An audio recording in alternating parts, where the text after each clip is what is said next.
Penegakan hukum kebakaran hutan dan lahan yang dilakukan Polda Sumsel, 51 orang telah ditetapkan sebagai tersangka dengan 50 laporan polisi. Para tersangka ditahan dan tengah dalam proses penyidikan. Dir Binmas Polda Sumsel menerangkan, satu di antara tersangka berasal dari perusahaan di Kabupaten Musi Banyuasin yang lalai dalam upaya mitigasi dan menyebabkan kebakaran lahan.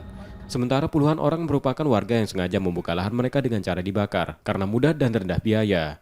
Kini penyelidikan masih dilakukan di lahan milik perusahaan di Kabupaten Ogan Komering Ilir yang sudah pilot dan sampai saat ini masih terbakar hingga memicu kabut asap di Palembang yang mempengaruhi buruknya kualitas udara di kota itu. Mereka yang diproses terancam hukuman 10 tahun penjara dan denda minimal 10 miliar rupiah.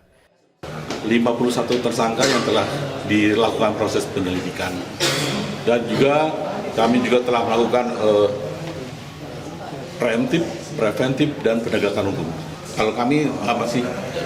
Dari masyarakat juga ada. Ada dari satu perusahaan sudah ada. Dan ada satu perusahaan yang telah dilakukan. Tujuannya apa?